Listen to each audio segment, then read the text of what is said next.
제가 정확히 30년 전에 신학과 1학년이 있습니다. 30년이라는 시간이 지나서 망삭되지 못한 저 같은 사람이 여러분 앞에서 그의 말씀을 증언하게 되었습니다. 이 시간 신학과 학생들 또 기독교 학생들과 주님의 말씀을 나누게 되어서 감사드립니다. 성령께서 이 자리에 함께하여 주시기를 빕니다. 지난 5월 9일 권병수 교수님과 신학과 100여 명이 넘는 학생들이 제2회 민주항쟁 열사 추모제라는 이름으로 광주를 방문했었습니다. 그때 함께 동행했었는데 개인적으로는 참 감사하고 행복한 시간이었습니다. 광주 노예에서 함께한 목사님들도 후배 신학생들과 함께할 수 있어서 모두 좋아하셨습니다. 그리고 지역 기독교단체 다른 교단 목사님들께서도 신학생들과 부러워했습니다. 다음에 신학학생들이 5.18 전후에서 학교 오면 제가 속한 노예와 많은 선배 목사님들이 함께 있으면 참 좋겠다는 생각도 있습니다. 광주에 온 신학과 후배들을 보면서 느낀 두 가지만 말씀드리고 싶습니다. 하나는 제가 신학생 때와 비교하면 여학생들이 참 많아졌구나 이런 것이 있습니다. 제 신학과 동기들 중에 여학생은 3사람이었습니다. 그것도 모두 남자 같은 여학생입니다. 그 시대는 그것을 이용했던 것 같습니다. 지금 신학과 남학생들은 여학생들 때문에 하나님께 감사해야 되지 않을까 생각을 했습니다.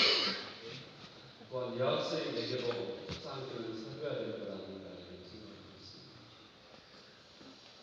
아멘하시는 동의하시는 아멘하시죠? 네. 여성시대는 신학과에도 오고 있구나, 교회도 오고 있구나 이런 생각을 했고요. 두 번째 느낌은 후배들의 모습이 정말로 맑고 활기차서 참 좋았습니다. 젊음의 능력은 이런 것이구나, 젊음의 은사는 이런 것이구나 하는 것을 느꼈습니다.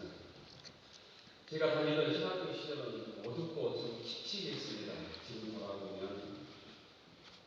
시대가 어두웠기 때문입니다. 저의 신학생 시절은 감사보다는 증오와 불평이 넘쳐났던 시기를 보냈습니다. 자책감과 죄책감이 뒤범벅이 되었던 시절을 회상해 봅니다. 미안함과 비굴함 때문에 자신을 자학하게 하는 시대를 보냈습니다. 우리 신학학생들의 맑고 밝은 모습에서 가능성과 창조성을 또한 함께 보았습니다. 그 가능성과 열정으로 어둠의 시대를 열어가고 미래를 열어가면 좋겠다 생각합니다. 여러분 중에서도 지금 나름 힘들고 아픈 청춘의 시대를 보내는 신학생들도 꽤 있을 것 같습니다. 하지만 맑고 밝은 긍정의 능력, 주님께서 우리 함께 하시는 보혜사 성령의 능력으로 미래를 개척해 나가는 학생들이 되었으면 좋겠습니다. 오늘 성경 말씀 열왕기상 21장으로 돌아가겠습니다. 오늘 성경에 보면 이스라엘 왕 아합 왕과 왕비 이스라엘이 나옵니다. 이 아합 왕은 두 군데의 왕궁을 가지고 있었습니다. 하나는 사마리아고 하나는 오늘 성경에 나오는 이스라엘입니다. 그런데 이스라엘에 있는 아합 왕의 궁궐 옆에 나봇이라는 사람의 포도원이 있었습니다. 그런데 아합이 그 포도원이 욕심이 났었던 것 같습니다. 인간의 욕심, 인간의 탐심은 끝이 없지 않습니까? 그래서 아합은 나봇에게 아주 좋은 계약 조건을 제시하면서 자기에게 그 포도원을 팔라고 제시합니다. 아합은 더 좋은 포도원으로 바꿔주든지 아니면 비싼 돈을 쳐주겠다고 좋은 조건을 제시합니다. 그런데 나봇은 그 포도원은 조상으로부터 물려받은 유산이기 때문에 팔 수 없다고 아합의 제안을 거절합니다. 유산으로 받은 포도원을 남에게 파는 것은 여호와께서 금하시는 일이다 이렇게 대답을 합니다. 이 대답 한마디가 믿는 자의 대답이라고 믿습니다. 여호와께서 허락하지 않는다는 사실, 그 이후 아합왕과 암비 이세벨은 나봇의 포도원을 빼앗기 위해서 온갖 계략을 꾸밉니다. 결국 아합과 이세벨은 나봇이 하나님과 왕을 저주하였다라는 거짓 증언자를 세워서 나봇을 불러 쳐 죽입니다. 요즘에 얘기하면 국가보안법을 적용해서 나봇을 쳐 죽입니다. 열왕기하 9장 25절 이하에 보면 나봇과 함께 그 아들들도 함께 죽었던 것으로 보입니다. 나봇이 죽자 아합왕이 나봇의 포도원을 차지합니다. 이것으로 일단 되는데 문제는 이것으로 끝나지 않았다는 데 있습니다. 아합과 이세벨의 승리로 끝나지 않았다는 데 있습니다. 나봇의 억울한 죽음의 실패로 끝나지 않았습니다. 하나님께서 그 사실을 보고 계셨기 때문에 잊지 않고 아합과 이세벨의 계약을 기억하고 계셨습니다. 나봇의 우러운 죽음을 하나님께서 보고 기억하고 계셨다는 것입니다. 모든 문제의 출발은 잊어서는 안 되는 것을 잊는 것에서 출발합니다. 우리 신앙의 문제도 주님의 사랑을 주님의 은혜를 잊어버린 데서 출발한다고 생각합니다. 신학생의 문제도 신학과를 선택할 때 결단하고 주님으로부터 받은 소명을 잊어버릴 때 출발합니다. 사랑하는 사람과의 문제도 가슴 떨리는 그 사랑의 먹먹한 순간을 망각할 때입니다. 그런 의미에서 우리들이 저지르는 가장 큰 죄는 하나님을 잊는 것입니다.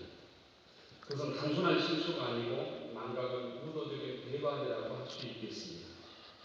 호세아 13장 6절에서 이스라엘 백성들이 배가 불러서 나를 잊었다라고 한탄했습니다. 그런 망각에 저항하는 것, 은혜를 잊는 것을 거부하는 의도적인 행위가 우리에게 예배입니다. 우리는 예배를 드림으로 망각을 거부하고 세상의 유혹을 거부합니다.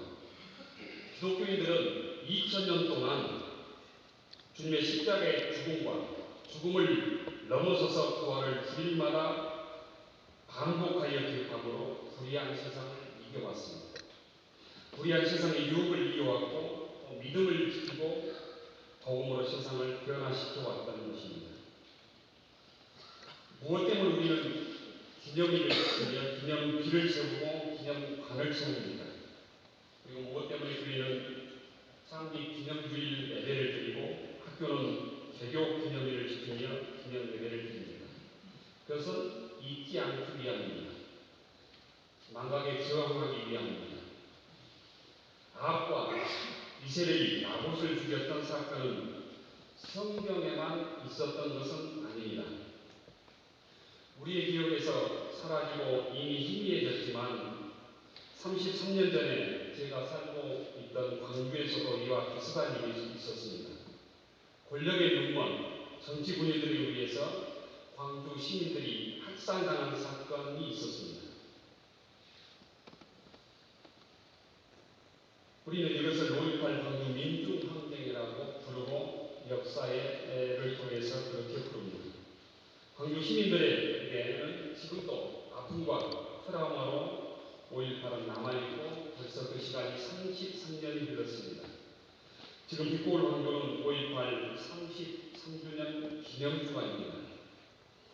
5월 18일부터 전남 도청에서 마지막 시민군이 저항하다가 사살되어 진압된 27일까지가 5.18 주간입니다. 우리들의 선배들은 유동훈 선배도 5월 27일 도청에서 개헌군의 총칼에 사살되었습니다. 지금 광주 곳곳에서 5.18을 기념하는 행사들이 열리고 있습니다. 5.18 한 세대가 지나고 세대가 되고 우리화되면서 숭고한 정신이 잊혀져갑니다. 그러나 망각은 악마의 풍류를 반복하게 합니다. 1980년 5월 광주에서 무슨 일이 일어났는가? 그것은 간단합니다. 사람이 사람을 죽이는 일이 있었습니다. 쿠데타를 일으킨 정치군인들이 무고한 광주 시민들을 총칼로 학살한 일이 있었습니다. 국가 권력을 가정한 무리들이 광주 시민들에게 불법적인 국가 폭력을 행사하여 사람을 짐승처럼 집단 불사랑 사건이 있었습니다. 가인이 아벨을 죽인 것처럼 백조대낮에 국민들과 국가를 지켜야 될 군인들이 민주화를 부르짖는 학생들과 광주 시민들을 학살하고 죽이는 일이 있었습니다. 이것이 1980년 5월 광주에 있었던 역사적 사실입니다. 이 5.18 광주 민중항쟁은 33년 전에 정권으로 대표되는 신군부가 권력 야욕에 눈이 멀어 무고한 광주 시민을 학살한 사건입니다. 5.18은 목숨 걸고 국민들을 지켜야 될 군인들이 도리어 국민들을 향해서 탱크를 앞세우고 총구리를 겨눈 사건입니다. 5.18은 국민을 향해서 국가가 폭력을 행사한 대표적인 국가폭력 사건입니다. 이 5.18은 한 생명이 천하보다도 귀하다는 주님의 말씀에 대한 주의 말씀의 정면으로 도전한 사건입니다. 이 무자비한 국가폭력에 광주 시민들은 항거했습니다. 죽음을 불사하며 투쟁했습니다. 이 5.18이 33년이 지났습니다. 한 세대가 흐른 것입니다. 1980년 태어난 남자라면 독립해서 가정을 꾸릴 만한 33살의 청년이 되었을 것 같고, 여자라면 결혼해서 2세를 출산할 만큼의 시간이 흘렀습니다. 5.18은 사람들 속에 희미하게 잊혀져 갑니다. 광주 5.18 때 대부분의 신학생들은 태어나지도 않았을 것입니다. 그런데 왜 우리가 5.18을 기억해야 하는 것입니까? 그 이유는 간단합니다. 하나님께서 잊지 않고 기억하고 계시기 때문입니다. 아합과 이세벨이 자기의 양육을 위해서 나봇을 돌로 쳐 죽였지만 하나님은 그 죽음을 기억하고 계셨던 것처럼 5.18 광주 시민들의 희생도 하나님께서 기억하고 계시다는 사실입니다. 오늘 열왕기상 21장 17절에 보면 하나님께서는 엘리야 선지자를 아합 왕에게 보냅니다. 그리고 아합 왕에게 심판을 선포하게 합니다. 19절에 보면 나봇의 피를 개들이 핥은 것처럼 아합 왕의 피도 개들이 핥을 것이라는 하나님의 심판을 선포하게 합니다. 24절 이하에 보면 아벨에게 속한 자는 성읍에서 죽은 자는 개들이 먹고 들에서 죽은 자는 공중의 새들이 먹을 것이라고 하나님의 심판을 선포합니다. 하나님께서는 나봇의 의로운 죽음을 절대로 헛되지 않게 하셨습니다. 나봇의 의로운 죽음을 똑똑히 기억하신 하나님께서는 오늘 5.18 광주 시민들의 희생도 기억하고 계시다고 믿습니다. 33년 전에 일어났던 광주 학살의 사건, 또 광주 시민들의 항거의 사건 5.18을 우리가 기억해야 되는 이유는 우리 5.18을 잊어버리기 위한 우리 현실이 주님의 뜻과는 너무나 어긋나 있기 때문입니다.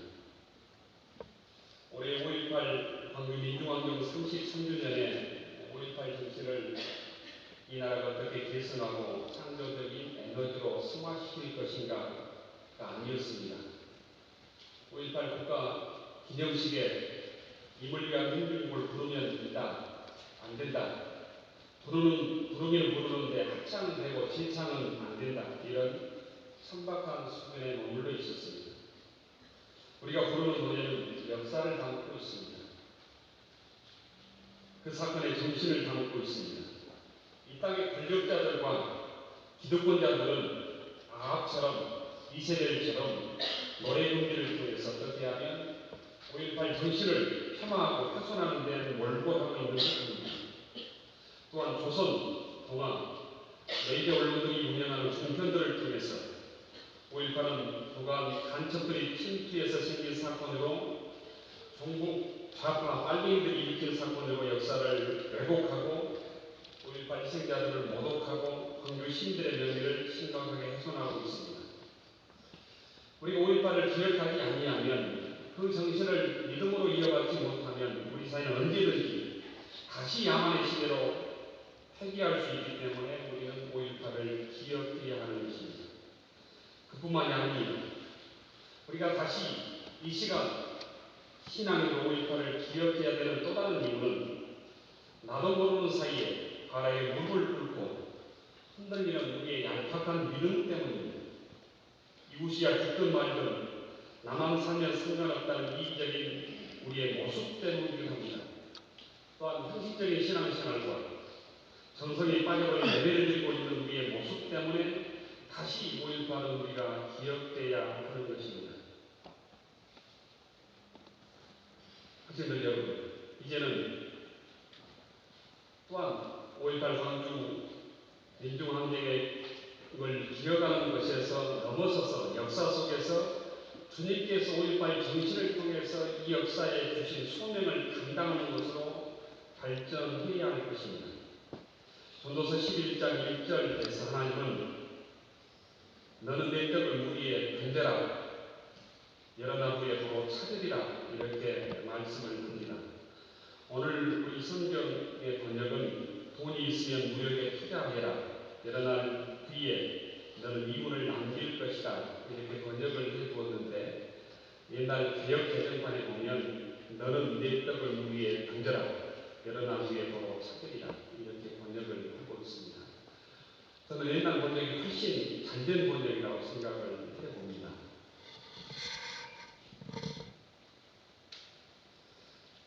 전도서 11장 1절의 말씀은 이런 뜻을 담고 있습니다. 무리에 던진 떡이 보이지 않는다 할지라도 없어지거나 사라지지 않는다는 것입니다. 너는 내 떡을 무리에 던져라 여러 날 후에 도로 찾으리라. 흐르는 물에 던지는 떡이 떠내려가서 보이지 않지만 누군가 그 떡을 먹고 허기를 채우는 사람이 있을 것입니다. 세상에 약삭빠르고 똑똑한 사람들이 보기에는 보잘것없는 헛된 수고 같지만 하나님은 그 떡을 절대로 헛되지 않게 할 것이라는 말씀입니다. 성경 전도서는 극심한 홍주를 통해서 하나님만을 의지하라는 교훈을 우리에게 줍니다. 또한 극심한 절망을 통해서 그 끝에서 새로운 희망을 우리에게 알려주고 있습니다. 그 희망의 출발점이 하나님입니다. 그의 말씀이고 믿음임을 전도서는 역설적으로 우리에게 증언하고 있는 것입니다. 철저한 부정을 통한 하나님에 대한 철저한 분정의 신앙, 철저한 허물을 통한 하나님에 대한 온전한 신뢰의 신앙이 전도서의 사상이라고 저는 믿습니다. 신학생 여러분, 이 시간에도 누군가가 하나님에 대한 절대 믿음을 가지고 자신의 떡을 흐르는 물에 던지는 사람이 있기 때문에 하나님께서는 그런 사람들을 통해서 하나님의 역사를 이루어 가시고 살만한 세상을 만들어가고 있다고 믿습니다. 에레미야 32장에 보면 하나님께서는 에레미야에게 억지로 친척의 밭을 사게 합니다. 그 밭을 사는 일을 통해서 절망의 세상에서 희망의 메타포를 전해줍니다. 한신대학 신학생 여러분, 내가 지금 예수를 믿고 구원받고 또 신앙의 길을 걷기 위해서 훈련받고 있는 사실도 누군가 나를 위해서 흘러가는 물에 복음의 떡을 던졌기 때문입니다. 누군가 믿음과 사랑의 떡을 던졌기 때문입니다. 이 대학이 세워지고 73년의 역사가 이어진 것은 누군가가 이 학교를 위해서 눈물의 떡을 던졌기 때문이고 희생과 헌신의 떡을 던졌기 때문일 것입니다. 이 땅에서 저희들이 이 정도의 민주화, 인권, 또는 언론의 자유를 누리는 것은 광주 시민들의 희생과 투쟁의 떡을 몸을 버려가면서 몸을 희생해가면서 역사 속에 던졌기 때문입니다. 기장교단이 있고 우리가 있는 것은 유동훈 선배와 같은 역사 속에 몸을 던지는 신앙의 선배와 또 기장교단을 위해서 기장교단의 신학을 위해서 진리를 사수하기 위해서 희생과 눈물의 떡을 역사의 강물에 던진 신앙의 선배들이 있었기 때문입니다. 이 땅에 이 정도의 불완전한 정의와 한 줌의 평화라도 우리가 누리는 것은 수많은 젊은이들이 이 역사의 청춘의 떡을 던졌기 때문입니다. 지금도 이 땅에 사람 사는 세상을 위해서 생명 평화를 위해서 하나님의 창조 질서를 위해서 나무에 막힌 담을 흘리기 위해서 흘러가는 강물에 값없이 떡을 던지는 사람들이 있습니다. 또한 소외되고 변방으로 내몰리는 억눌린 사람들을 위해서 흘러가는 강물에 자신의 떡을 값없이 던지는 사람들이 있습니다. 주님께서는 이 역사 속에 이 믿음의 떡을 던지는 사람들을 통해서 주님께서는 그의 뜻을 오늘도 이루고 가십니다. 신앙인이란 누구이겠습니까? 가지고 있는 떡을 흘러가는 강물에 거침없이 던질 줄 아는 사람들입니다. 신학생 여러분, 목회자는 그런 의미에서 자신의 떡을 물 위에 던지는 사람이라고 생각합니다. 사람들에게 이 역사에게 생명의 떡을, 사랑의 떡을, 또 진리의 떡을 던지는 사람, 이 사람을 하나님께서 목회자로 부르셨다고 믿습니다. 목회는 주님의 생명의 떡을 세상 속에 던지는 일이라고 생각합니다. 신학생들은 우리에게 주신 떡을 역사 속에, 세상 속에 던지는 훈련을 하는 사람이지 않을까 생각합니다. 주님께서 우리에게 생명의 떡이 되어 주셨습니다. 복음의 떡을, 그 생명의 떡을 흐르는 강물에 내가 만나는 사람들에게 값없이 던지는 훈련, 그 훈련을 통해서 이 역사를 변화시키는 우리 신학생들이 되기를 원합니다. 또한 한 희망의 떡을, 평화의 떡을 흐르는 역사 속에 던지는 훈련을 통해서 우리 목회가 내 욕심을 채우는 일이 아니라 하나님의 역사에 동참하는 사람들이 되기를 원합니다. 함께 더불어 진리의 떡을, 말씀의 떡을 이 역사 속에 던지기를 결단하는 시간이 되기를 원합니다. 오늘 성경은 던지는 것으로 끝나지 않고 반드시 여러 나중에 도로 찾을 것이다 약속하고 있습니다. 반드시 상상하지도 못할 풍성한 열매로, 믿음의 열매로, 역사의 열매로, 이 땅의 정의와 평화의 열매로 도로 찾게 해주실 것이라는 말씀입니다. 이런 복되고 신기한 경험이 오늘 저희들에게 우리의 신앙생 훈련의 길, 또 앞으로의 목회의 여정에도 있기를 주의 이름으로 축원합니다. 기도하겠습니다.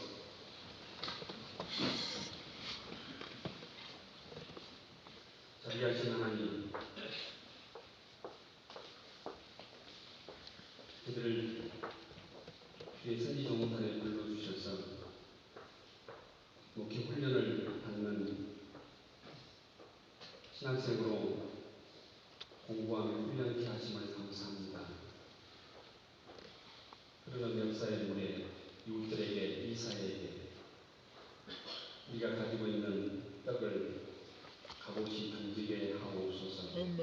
주님께서 우리에게 주신 생명의 떡을 값없이 던지게 하셔서 이 땅에 평화를 이루게 하시고 이 땅에 생명으로 충만하게 하시고 이 땅에 구원의 역사가 이루어지게 하옵소서. 예수님 이름으로 기도 올려옵나이다.